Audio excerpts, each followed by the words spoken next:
Graça e paz, a Ele a glória, porque dEle, por Ele e para Ele são todas as coisas. Não existe nada fora do propósito de Deus nas nossas vidas. Nem o acampamento de homens. Agora no final dessa semana aqui, entrando agora.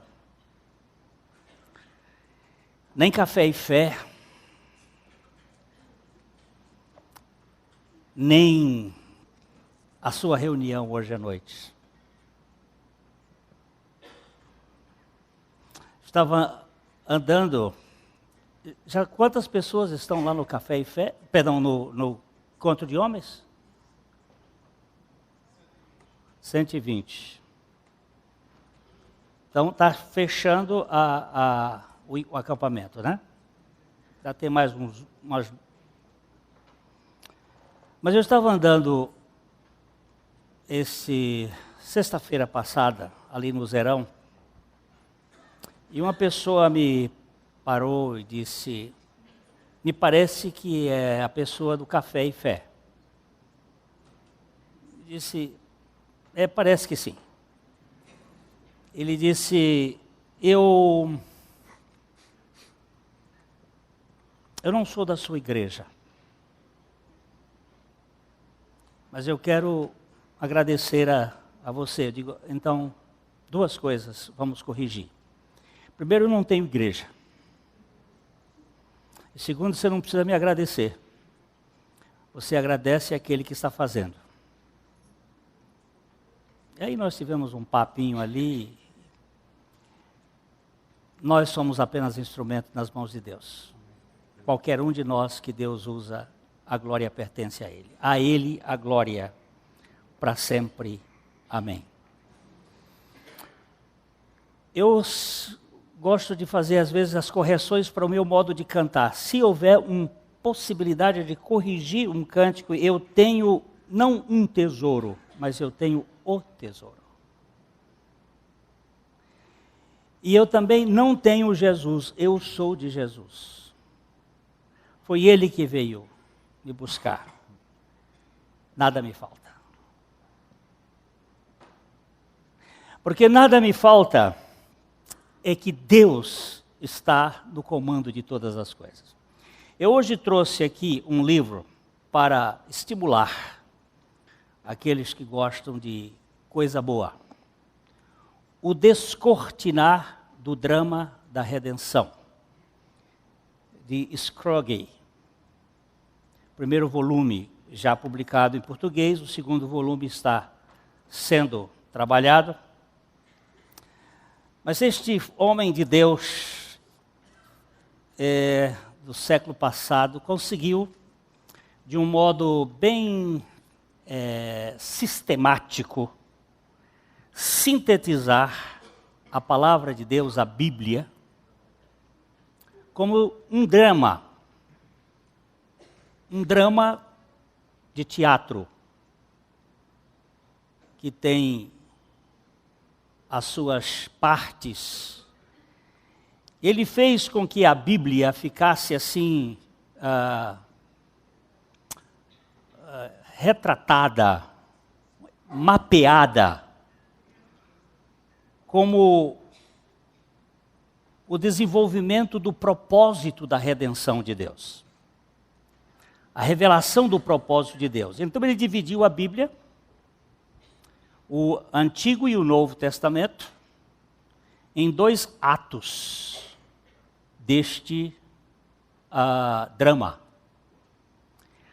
Do capítulo 1 de Gênesis ao capítulo 11, verso 9, nós temos o prólogo.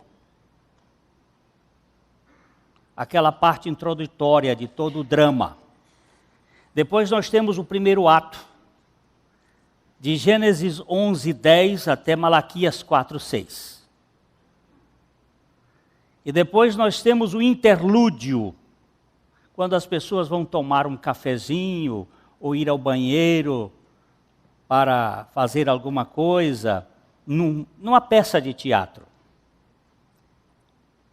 Entre Malaquias e Mateus. Cerca de 400 anos de interlúdio, onde Deus agiu de várias maneiras. Depois, o segundo ato, de Mateus a Judas. E o epílogo, Apocalipse. No primeiro ato, que é de Gênesis 11, 10 até Malaquias, ele usa 3 cenas.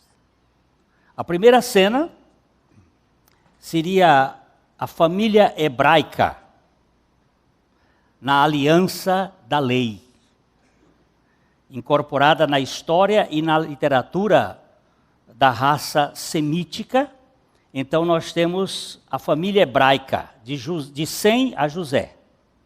A segunda cena, a nação israelita de José a Zorobabel.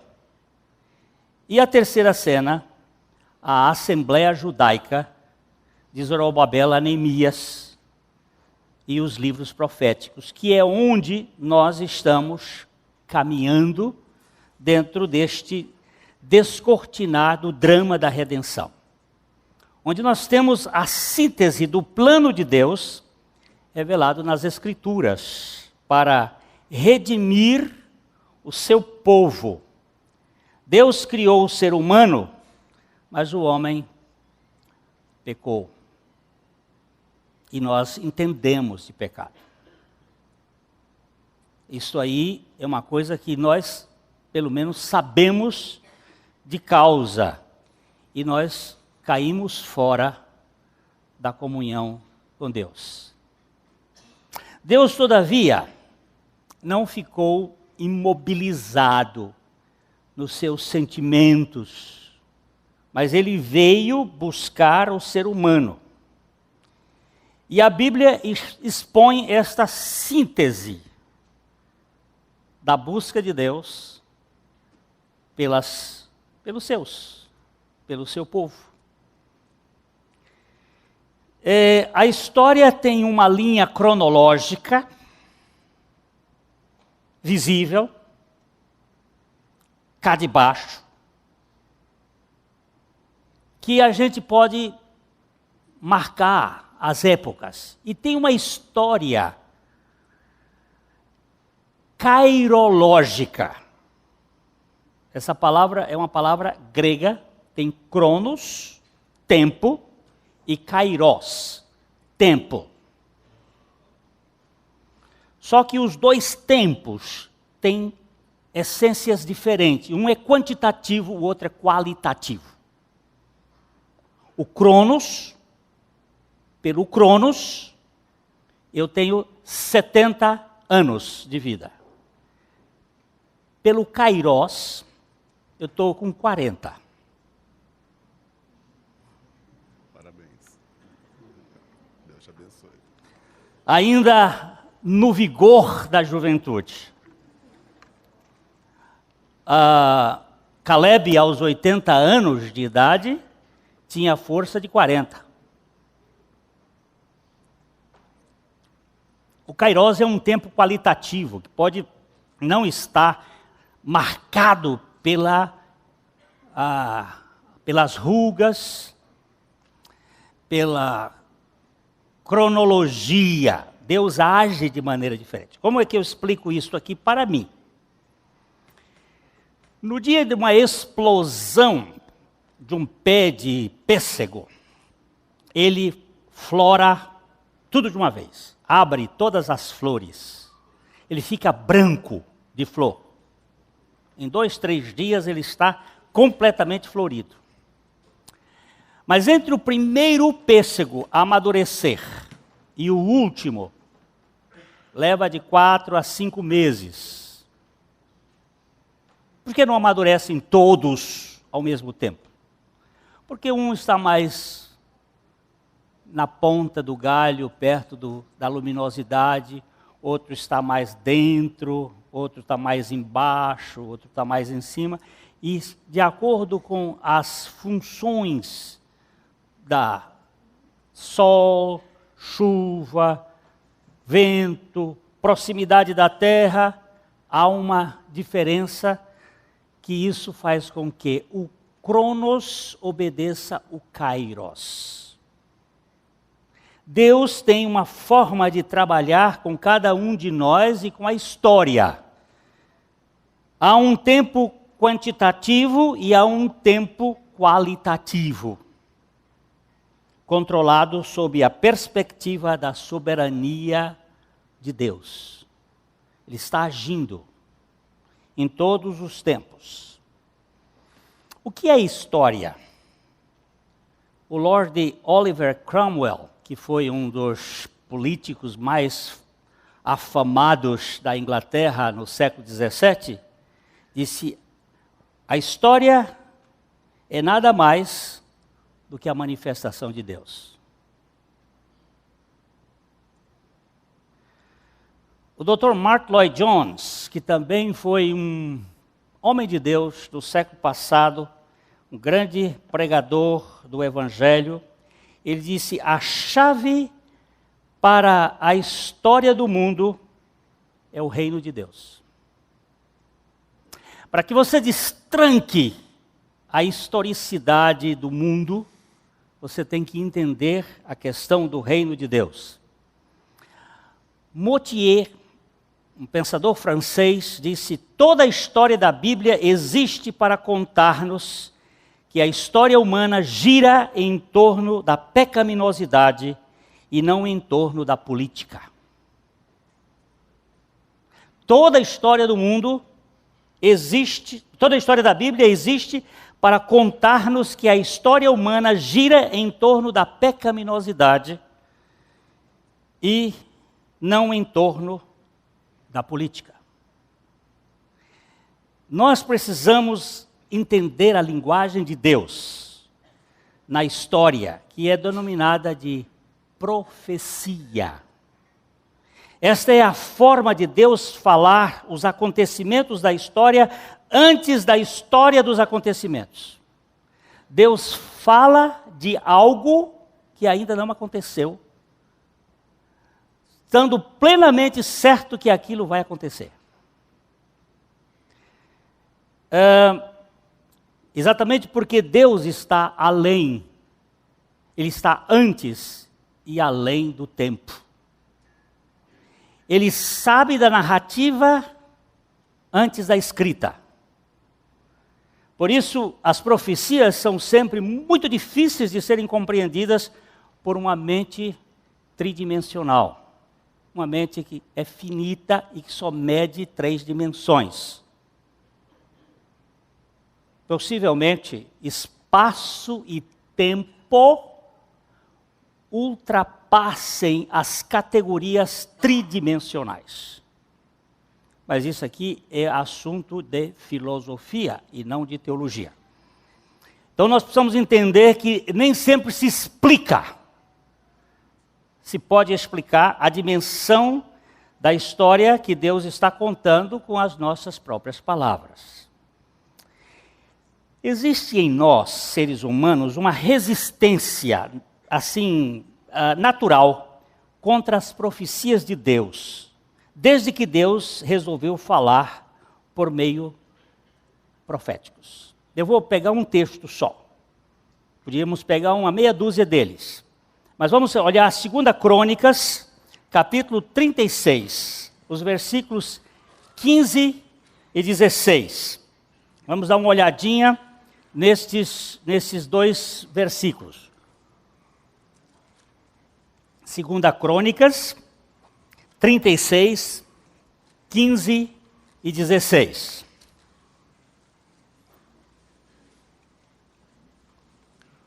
O Senhor, Deus de seus pais, começando de madrugada, falou-lhes por intermédio dos seus mensageiros, porque se compadecera do seu povo e da sua própria morada.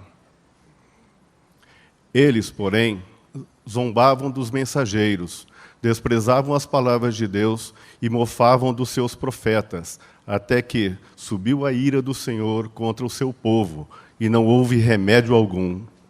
Vamos voltar. Deus, verso.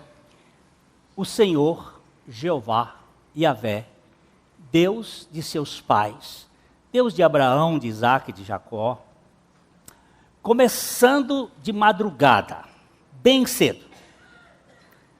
Essa madrugada pode ser a madrugada da história do povo, ainda quando eles eram incipientes como nação. De madrugada, começou a falar por em meio dos seus mensageiros. Porque se compadeceram do seu povo e da sua própria morada. Isso é muito interessante, porque Deus não mora em templos feitos por mãos de homens, mas mora em povo, em assembleia, em igreja, em comunidade. Deus não tem casas para ele habitar. Essa foi a grande crise que Estevão causou no meio da igreja no início, quando ele declarou isso veio a grande perseguição, porque os judeus achavam que o templo era o lugar da habitação de Deus. Como também hoje, há muita gente que pensa que Deus mora nesta casa. E chamam isso aqui de casa de Deus. Casa de Deus somos nós, povo de Deus. Onde 2 ou 3 estiverem reunidos em meu nome, eu estou aí, habitando neste lugar, com vocês. Deus é comunitário. Então ele diz que ele compadecera do seu povo e da sua própria morada, e eles, porém, zombavam dos mensageiros de Deus, desprezavam as palavras de Deus, mofavam dos seus profetas, até que saiu a ira do Senhor contra o seu povo e não houve remédio algum. Está falando aqui do povo ter que ir para o cativeiro, para ser tratado no cativeiro. E Deus não brinca com a sua palavra. Se há uma coisa que é séria na Bíblia, é a própria Bíblia. A palavra de Deus, do jeito que ele diz, assim será. Alguns falam que essa linguagem profética de Deus é uma espécie de terrorismo. Eu tenho recebido algumas pessoas dizendo: Glênio, você está pregando terrorismo, pregando profecia. Outros querem que seja pregado aquilo que pode ser entendido, dando-nos a impressão de um conforto para a nossa alma aqui. Queridos, eu quero dizer para você que aqui nós não temos parada. E aqui nós não temos segurança. Aqui é pau sobre pau. Este mundo não é o nossa redoma. Não, Jesus, quando estava saindo daqui, ele disse assim: olha, eu vou preparar um lugar para vocês, porque aqui nesse mundo vocês vão viver tribulações e tribulações. No mundo vocês vão ter tribulações, mas tenham bom ânimo. Eu venci o mundo. Amém. Essa é a verdade da igreja. Eu, quando ouço algumas pessoas dizendo a igreja está sendo perseguida, eu disse, glória a Deus, porque a igreja está sendo perseguida. Porque uma igreja que não estiver sendo perseguida, alguma coisa está errada. Uma igreja sem perseguição é sinal de que essa igreja está comprometida com o mundo. Ai de vós, quando todos vos louvarem, disse Jesus, e bem-aventurados sois, quando por minha causa forem injuriados e forem maltratados, e disserem todo o mal contra vós por minha causa. Exultai-vos e alegrai-vos, porque é grande o vosso galardão nos céus.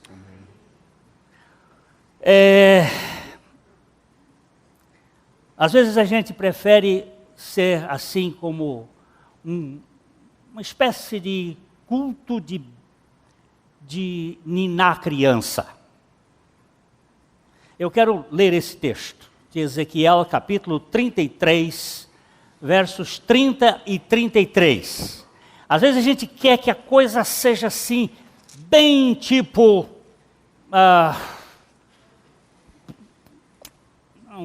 não sei nem quem é o cantor da atualidade que seja mais de cantar berceus.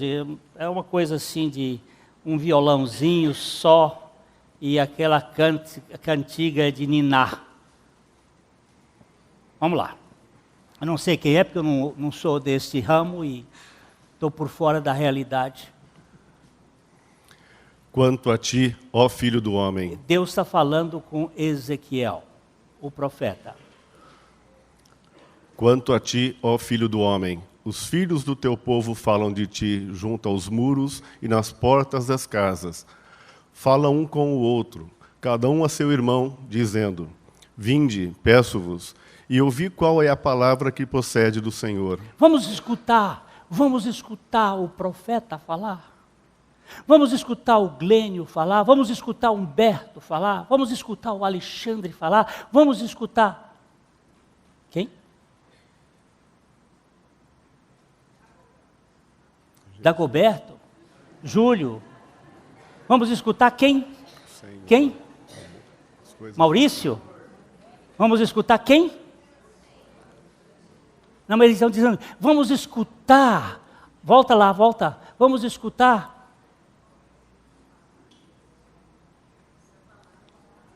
Fala de quanto a ti, filho do... Vinde e peço, vamos escutar a palavra que procede do Senhor. Vamos escutar, mas preste atenção, preste atenção. 31. Eles vêm a ti, como o povo costuma vir, e se assentam diante de ti como o meu povo, e ouvem as tuas palavras, mas não as põem por obra. Pois com a boca professam muito amor, mas o coração só ambiciona lucro. Presta atenção. Eles vêm a ti, eles se assentam como o meu povo, eles ouvem as tuas palavras, mas eles não a obedecem. É uma coisa assim de eu preciso ouvir, eu preciso estar, mas eles não a põem por obra. Pois com a boca até professam muito amor, mas o coração só ambiciona lucro. Qual é a vantagem que eu vou ter? O que eu vou ganhar? É aqui que a teologia da prosperidade nada de braçada.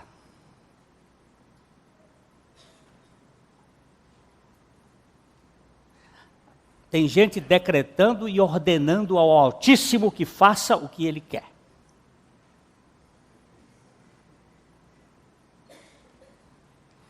Versículo 32. Eis que tu és para eles como quem canta canções de amor, que tem voz suave e tange bem, porque ouvem as tuas palavras, mas não as põem por obra. Você não passa de um cantor que canta palavras de amor. É uma espécie de teologia de corno. E eu vou falar depois, porque nós estamos exatamente com esse problema do corno, dos chifres, dos poderes. Na Bíblia, corno é poder, é força. Verso 33. Mas, quando vier isto, e aí vem, então saberão que houve no meio deles um profeta. Porém, eu quero que você continue falando, porque quando as coisas acontecerem, e vão acontecer, eles saibam que houve um profeta no meio deles, que não vendeu a sua alma, porque nesse tempo, no tempo de Jeremias, havia muitos profetas que diziam, isto que ele está dizendo, que Jeremias está dizendo, não vai acontecer. Vocês vão ter paz, quando não há paz. Vocês vão ser o povo mais feliz do mundo. E Deus disse, não, vocês vão para o cativeiro. Então, queridos, nós temos uma história que vem do ano 606 a.C., que é chamada de Era dos Gentios, que corre paralela com a história do reino de Deus. A história do reino de Deus, ela passa por cima, e a história dos gentios começou no ano 606 antes de Cristo, com Nabucodonosor. Vamos só pegar o texto de Lucas, capítulo 21, versículo 24.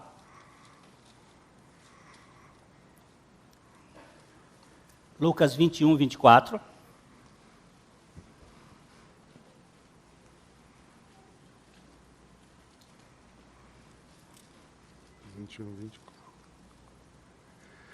Cairão a fio de espada e serão levados cativos para todas as nações.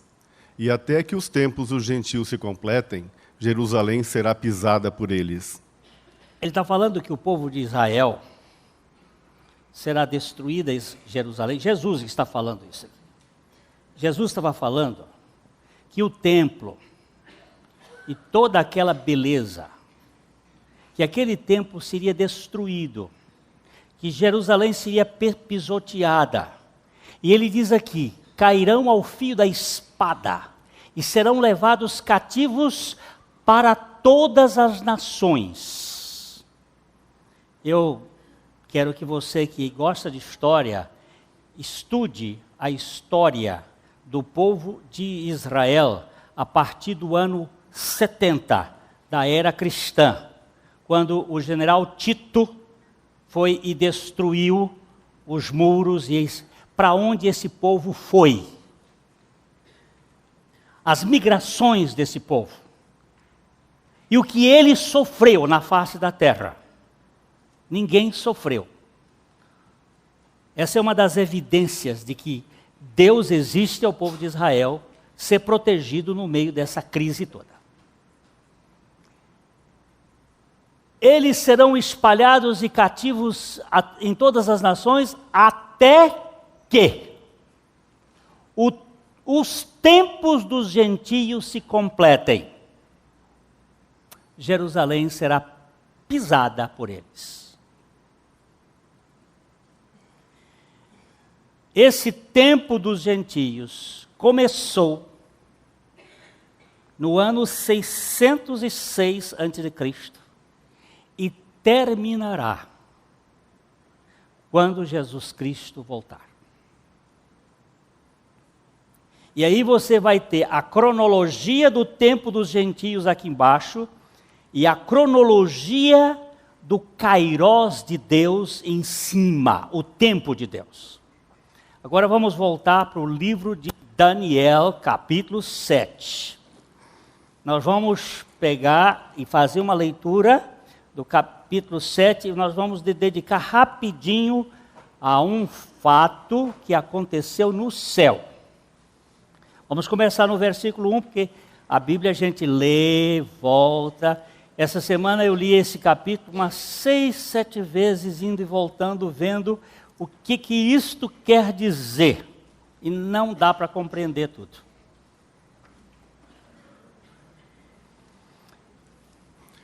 No primeiro ano de Belsazar, rei da Babilônia, teve Daniel um sonho e visões ante seus olhos, quando estava no seu leito. Escreveu logo o sonho e relatou a suma de todas as coisas. Este texto aqui é a suma. Ele vai contar aqui que ele relatou, não são os detalhes, ele não contou, ele contou a suma de todas as coisas que ele viu no seu sonho e visões, porque tem sonho e tem visões. Vamos para frente.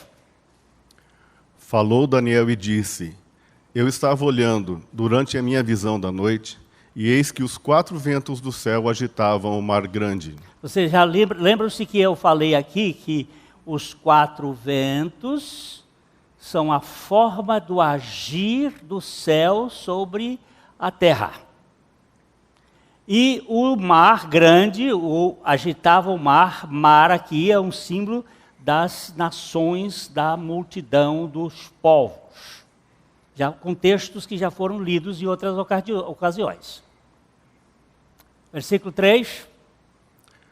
4 animais grandes, diferentes uns dos outros, subiam do mar. O primeiro era como leão e tinha asas de águia.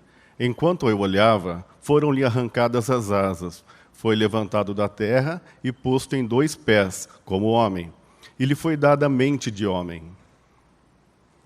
Continuei olhando, e eis aqui o segundo animal, semelhante a um urso, o qual se levantou sobre um dos seus lados. Na boca, entre os dentes, trazia 3 costelas, e lhe diziam: Levanta-te, devora muita carne. Depois disto, continuei olhando, e eis aqui outro, semelhante a um leopardo, e tinha nas costas 4 asas de ave. Tinha também este animal 4 cabeças, e foi-lhe dado o domínio. Depois disto, eu continuava olhando nas visões da noite, e eis aqui o 4º animal, terrível, espantoso e sobremodo forte, o qual tinha grandes dentes de ferro. Ele devorava e fazia em pedaços, e pisava aos pés o que sobejava. Era diferente de todos os animais que apareceram antes dele, e tinha 10 chifres. Muito bem. 4 animais que subiram do mar. Tem algum bicho do mar aí?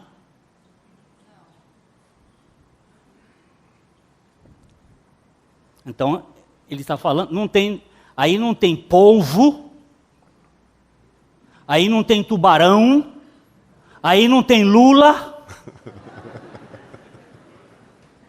aí tem outros bichos. Tem um que parece um leão, é como um leão, e tem asas nas costas. O outro, como um urso, que está um lado mais alto, e tem 3 costelas na boca. Um outro, que é como leopardo, e tem 4 cabeças e 4 asas de ave. E tem um outro, que é indescritível. É este indescritível, que ele diz, o 4º animal era terrível, espantoso, sobremodo forte. Tinha grandes dentes de ferro. Devorava e fazia em pedaços, e pisava aos pés, o que sobejava.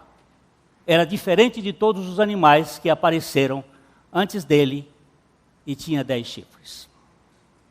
O livro de Daniel, ele é autoexplicável. E ele vai explicar quem são estes animais.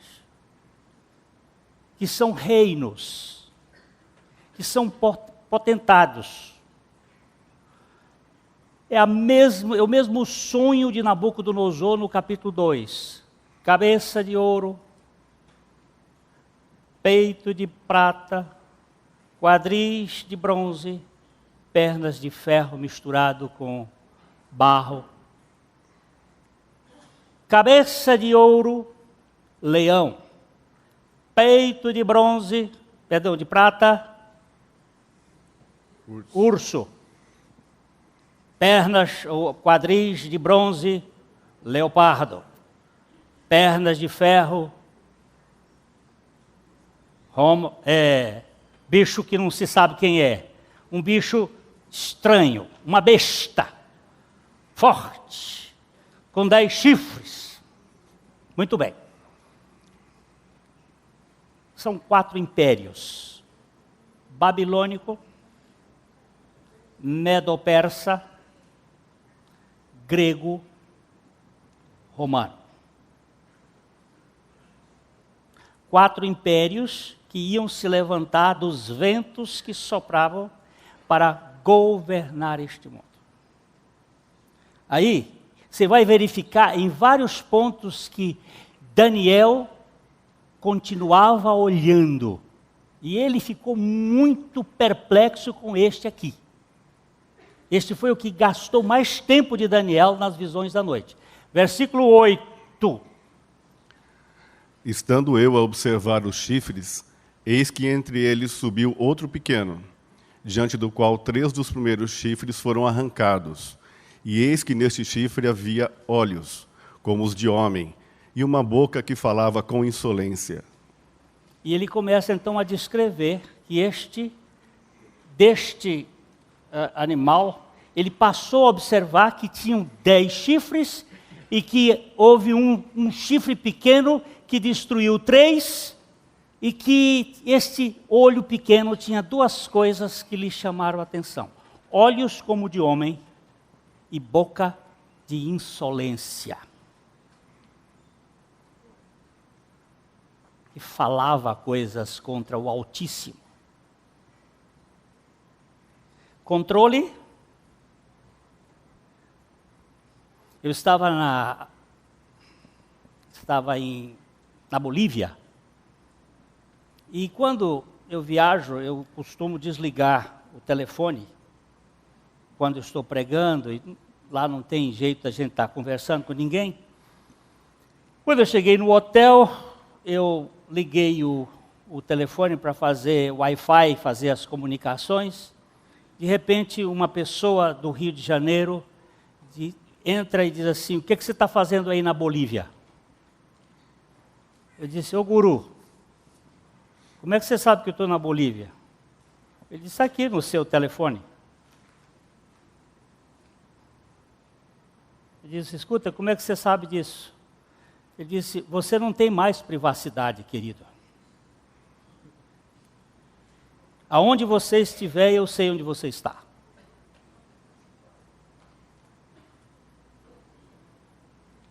O Bernardo, aqui da nossa igreja,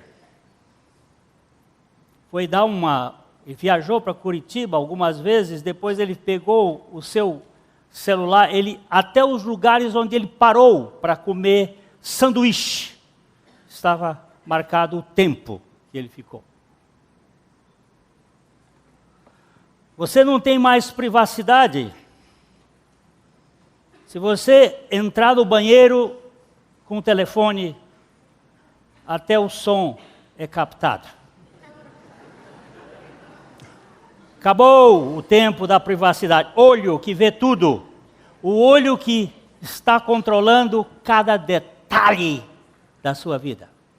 E há 2 semanas atrás já foi instaurado num rapaz de uma outra empresa, não na Mondex, mas de uma outra empresa, o chip para um moço de lá de Belo Horizonte. Isso é projeto de controle. E a blasfêmia contra o Altíssimo. Isso é deste reino que surge de no meio dos 3 chifres, dos poderes que estão ali para controlar e para blasfemar do povo, do Deus do Altíssimo e do povo do Altíssimo. Ok? Aí eu queria que víssemos o versículo 9 ao 14, para o tempo que nós temos é escassíssimo, mas nós precisamos dar uma olhada. Continuei. Continuei olhando, até que foram postos uns tronos, e o ancião de dia se assentou. Sua veste era branca como a neve, e os cabelos da cabeça como a pura lã. O seu trono eram chamas de fogo, e suas rodas eram fogo ardente. Aqui, queridos, está aqui, ó. A história está correndo aqui embaixo. E lá em cima, aqui é o Cronos, lá em cima o Kairos. O mover de Deus. A história da redenção passando pela perspectiva dos propósitos soberanos de Deus. Nada, fio de cabelo que cai de sua cabeça, é contabilizado pelo Altíssimo. Pardal, aquele animalzinho insignificante, não cai.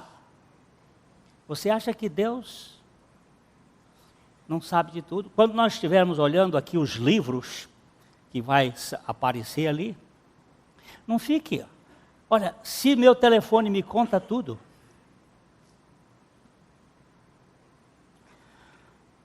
cada dia está ficando mais difícil de você burlar o imposto de renda. E vai chegar muito próximo, que eles vão mandar para você a ficha só para você assinar. Toda a tecnologia está pronta.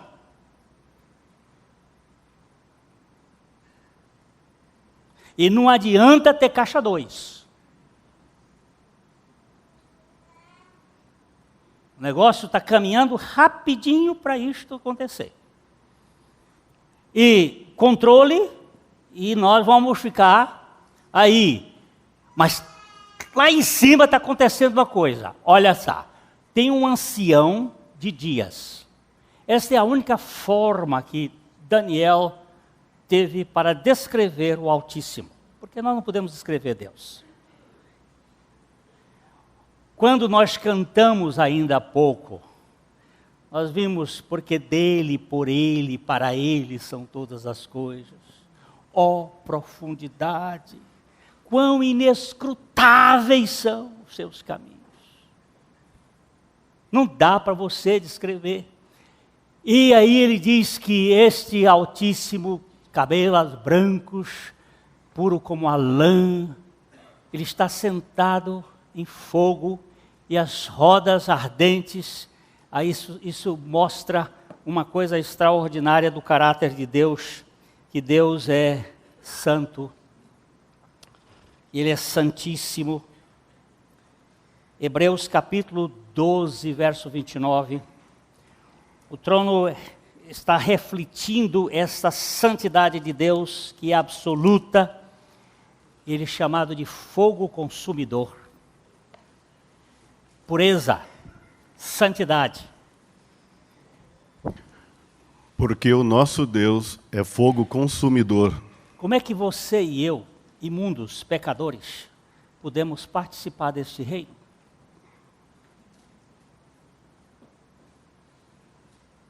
É neste ponto que você e eu precisamos entender que temos que ser transformados de glória em glória na imagem de Cristo.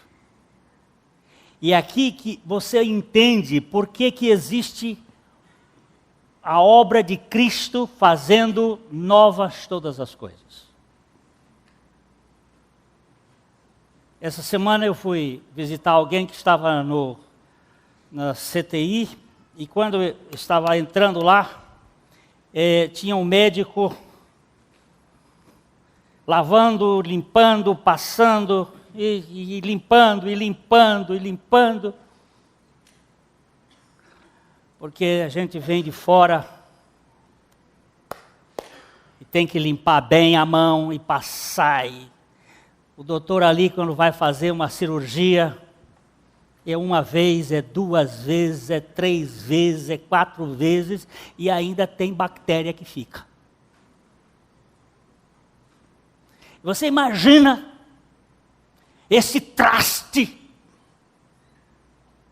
cheio de orgulho, de vaidade, de inveja. Eu estou botando pecados elevados, eu não estou botando pecado sórdido. Eu não estou falando de carne, estou falando de pecado de espírito. Gente nobre, que não se curva. Entrar na presença do Altíssimo,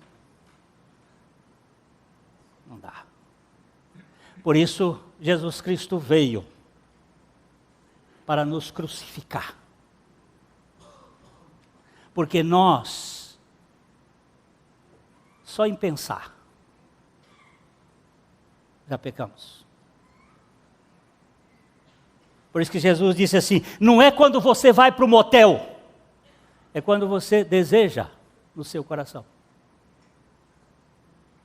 Não é quando você pega a 12 e dá um tiro, é quando você odeia que você é assassino. E quem escapa?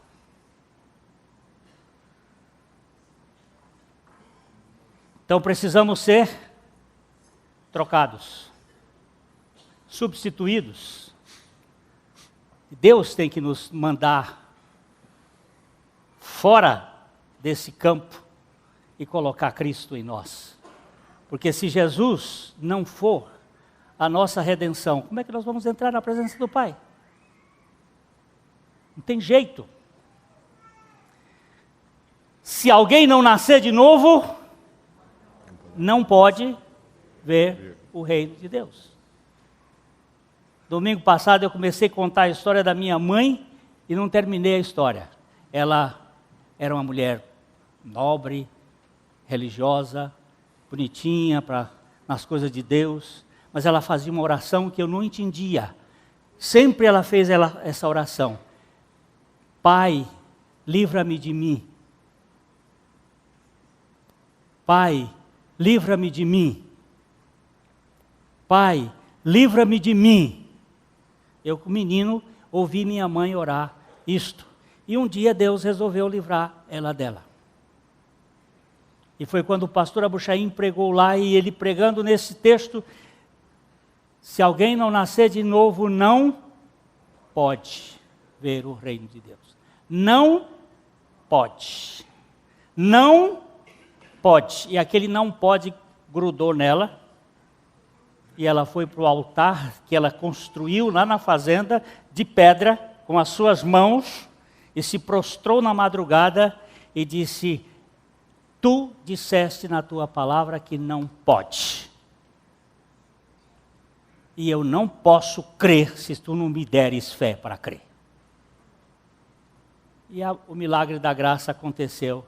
E naquela madrugada ela voltou para casa, certa de que o Senhor havia trocado o seu velho coração por um novo coração.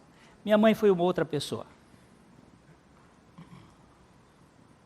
Nós entramos na igreja, mas não significa que Cristo entrou em nós. Tem muita gente na igreja que vai para o inferno com todos os anos de igreja. Fazer prosélito é constituir uma pessoa 2 vezes mais filhos do inferno do que os próprios judeus. Nós não podemos entrar nessa presença santa, porque Deus é fogo consumidor. E você vai verificar, vamos voltar para Daniel capítulo 7, vamos olhar só o versículo seguinte, um rio manava e saía dele. Um rio de fogo manava e saía de diante dele. Milhares de milhares o serviam, e miríades de miríades estavam diante dele. Assentou-se o tribunal e se abriram os livros. Abrir os livros é um assunto que nós vamos tratar. E abriram os livros. Para que Deus quer livro? Deus não precisa de livro, mas os anjos precisam de livros. Mas os querubins precisam de livros, porque eles não são oniscientes. E nós, os que estaremos lá para julgar o mundo, precisamos dos livros. Ou não sabeis que vós, igreja, ireis julgar o mundo? Nós vamos precisar dos livros. Nenhum delegado irresponsável de não fazer um processo adequado. Nenhum advogado vai para lá sem provas. Deus, Ele faz tudo muito adequadamente. Não há uma palavra que você profira que não esteja registrada no livro. Por todas as palavras frívolas que saírem da tua boca, prestarás conta no dia do juízo.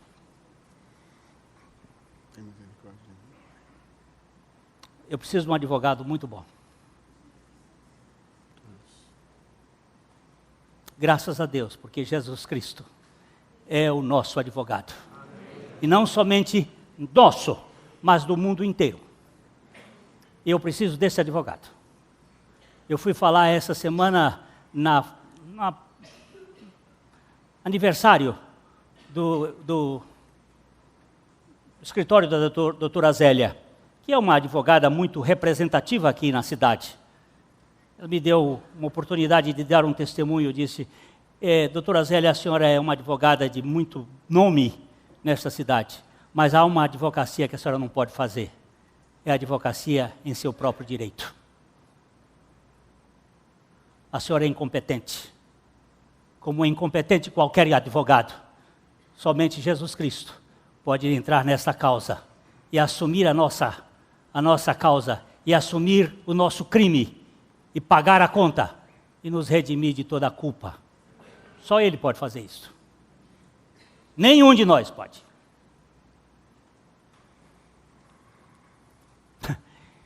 Até vou contar esse testemunho aqui. Eu tive uma causa de um camarada, quando eu estava construindo a minha casa, um vigia, que me levou à justiça. E eu, besta, mais besta do que sou, um dia anterior, eu encontrei a doutora Zélia aqui na rua, e eu contei para ela, eu disse assim, mas ela disse: quem é o seu advogado, pastor? Eu disse: não, eu vou me defender. O senhor não pode, pastor. O senhor tem que ter um advogado, tem que constituir um advogado, pastor. Aí eu disse: o que é que eu faço então? Ela disse assim: eu me proponho a ser sua advogada. E foi me defender lá. Mas eu tive que pagar. Porque nesse mundo do direito de trabalho, você não tem direito, você tem só deveres. Mas se eu não tivesse advogado, como é que eu ia me defender? Agora, lá no Calvário, eu vou ter um advogado. Lá no Calvário, eu tenho um advogado. E lá no trono, lá diante desse trono, sabe, os livros foram abertos. Só terminando aqui, que nós vamos terminar no versículo 14 e já vamos embora. Então estive olhando, por causa da voz dos insolentes, palavras que o chifre proferia. Estive olhando e vi que o animal foi morto, e o seu corpo desfeito e entregue para ser queimado. Você presta atenção que é no finzinho mesmo, o animal foi morto. O anticristo perdeu a sua força. Ele foi morto. Ele foi morto e o seu corpo foi desfeito e entregue para ser queimado. E sabe por que a Bíblia contra a profecia? É para o povo de Deus. O povo de Deus. Quem não é povo de Deus detesta a profecia e detesta a revelação de Deus, porque ele quer viver aqui na terra. Ele só quer viver aqui, quer ser bem aqui na terra. Mas se a nossa esperança se resume apenas a este mundo, nós somos os mais infelizes e desgraçados de todos os homens.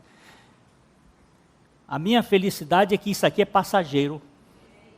Vai acabar e vai ser queimado. Vamos lá, o verso 12. Quanto aos outros animais, foi-lhes tirado o domínio.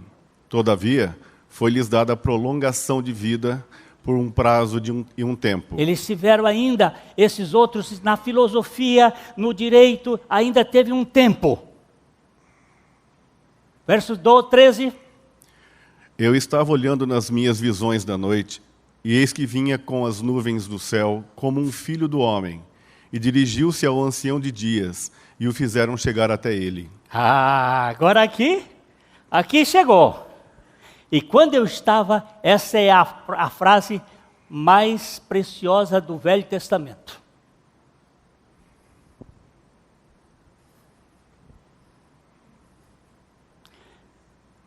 Um como o Filho do Homem. Foi o único título que Jesus se deu. Ele nunca se chamou de outro título. As pessoas chamavam o Filho de Deus, o Salvador, o Senhor, mas ele se deu, o Filho do Homem. Sabe por quê? Porque Deus não esmagaria uma criatura como Criador. Ele teria que estar na posição de criatura para enfrentar o diabo lá na cruz. É covardia. Eu já disse isso algumas vezes aqui. Eu, com 1,80 m, pegar uma criancinha de colo e ir para um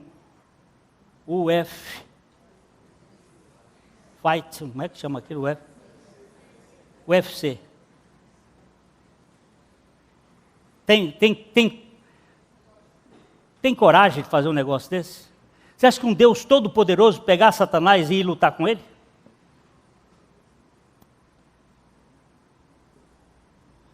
Aí ele disse, não, isso é covardia. Eu vou lutar contigo, perdendo a guerra e destronando você lá na cruz. Porque foi lá na cruz que ele pôs em execração pública os principados e as potestades e as forças espirituais da maldade. E você pode reparar que aqui ele está voltando do céu como filho do homem e dirigiu-se ao ancião de Deus e fizeram chegar até ele. Ele vai agora entregar todas as coisas ao ancião de dia, porque a Bíblia nos diz, quando ele entregar todas as coisas ao Pai, então ele mesmo se entregará, e o Senhor Pai será tudo em todos. Isso é Bíblia, isso é esperança, isso é confiança.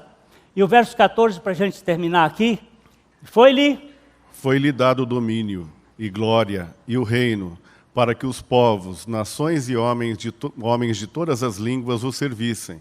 O seu domínio é domínio eterno, que não passará, e o seu reino jamais será destruído. Que coisa mais linda! Você pensa que pode matar um crente? Quem é crente não morre não. Ele sobe à presença de Deus para receber o seu galardão.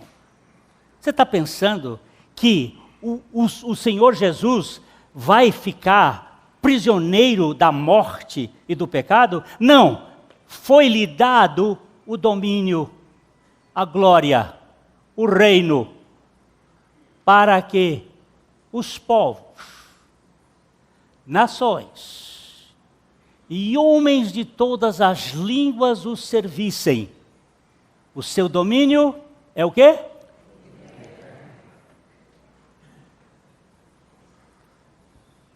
É domínio eterno.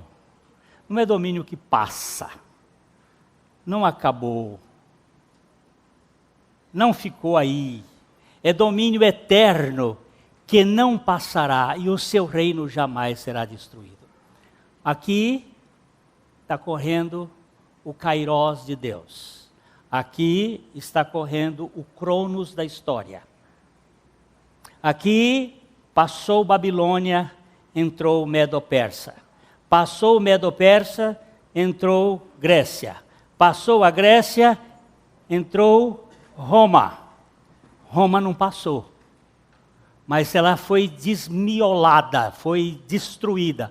A perna de cá caiu no ano 476 do Oriente e a perna do Ocidente, do Ocidente 476 e a do Oriente 1453, e aí se desfez em 10 potestades de poderes do mundo, da chamada coalizão da governabilidade do mundo. E entre esta coalizão da governabilidade do mundo, das nações, porque nação, só de 700, 600 e pouco, que começa a afirmar. Tinha aqueles reinos que foram sendo destruídos, destruídos, e aí as nações ficaram mais concisas, e esse 10 pode ser simplesmente a representação de uma quantidade matemática que significa a governabilidade sobre a terra. Mas isso aí tem um fim. E se você estuda história, você vai verificar que depois esses chifres lutando lá, poderes, você vai verificar a origem do ISIS, a Bíblia diz que os moabitas e os amonitas irão permanecer, que são ali os babilônios, os palestinos. E vai haver uma guerrinha bonita pelo poder, porque o Deus deste mundo chama-se poder, não é dinheiro. Dinheiro financia poder. O Deus do mundo é o poder. Só que o Deus dos céus é fraquinho. Só que na sua fraqueza, ele destrói o poder com a sua morte na cruz. Aleluia. Nós vamos ver. Quem tiver vivo vai ver, e quem tiver morto vai gozar da ressurreição para estar com o Senhor para sempre, porque este reino não terá fim. Não é só os 1000 anos do reino milenar de Cristo, mas quando Handel compôs o Aleluia, o mecenas que estava sustentando Handel deixou de pagar as coisas, as contas, e ele estava passando fome. E Handel ficou 17 horas desacordado, por fome. Mas ele teve uma visão do reino excelso de Deus. E quando ele acordou do seu desmaio, ele, ainda trêmulo, apanhou uma partitura, um caderno e compôs: Aleluia, aleluia, aleluia. Ele reinará para sempre. Aleluia, aleluia, aleluia.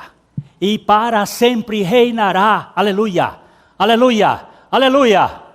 É tão impressionante que quando a Rainha Vitória ouviu a Orquestra de Londres tocando o Aleluia de Handel, ela se levantou e decretou que naquele seu império, todas as vezes que se ouvisse o Aleluia de Handel, todas as pessoas deveriam ficar de pé. E eu decreto, em nome do Senhor Jesus Cristo, que você que conhecer Jesus, se curve diante dele, porque todo joelho há de se dobrar diante do Senhor e há de reconhecer que ele não é Senhor, ele é o Senhor, para a glória de Deus Pai. Quando eu estive no Canadá, naquela ocasião, em 1990, 91, estava escrito assim: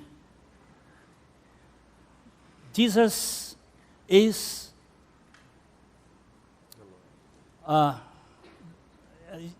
Lord.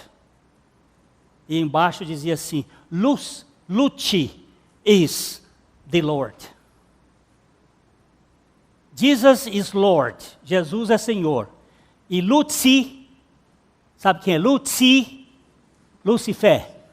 Is the Lord. É o Senhor. Aí eu olhei para aquele quadro e disse assim: não. Jesus is the Lord. Ele é o Senhor. E você, Lúcifer, já foi vencido ali na cruz. Isso é para quem crê.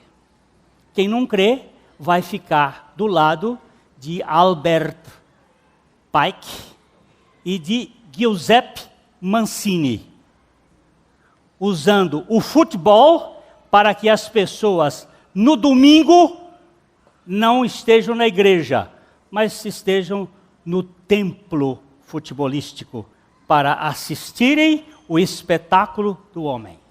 Se vocês não sabem isso, vão ler sobre Albert Pike, o grande mestre da maçonaria, que era filho de evangélicos e que montou um sistema para destruir as igrejas com esportes, onde hoje você pode fazer esportes no momento da comunhão com o Senhor. É duro isto de dizer, mas nós não temos que pagar o preço. Nós temos uma coisa: igreja é lugar de comunhão dos filhos. E só os filhos têm comunhão e alegria. Não é do costume daqueles que estão em Cristo de ausentarem-se da sua reunião, da intimidade com o Senhor.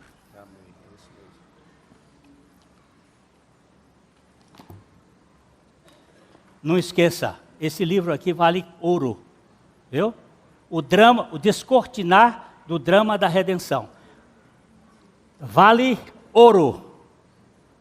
A mensagem que você acabou de assistir faz parte do Ministério de Comunicação Palavra da Cruz. Temos um grande acervo de estudos bíblicos em áudio e vídeo. Distribuímos também gratuitamente o jornal mensal Palavra da Cruz. Entre em contato conosco pelo fone 0 operadora 43 3372 8900 ou pelo e-mail livraria@piblondrina.com.br. Visite-nos pelo site www.livrariapiblondrina.com.br ou acesse www.piblondrina.com.br. Graça e paz.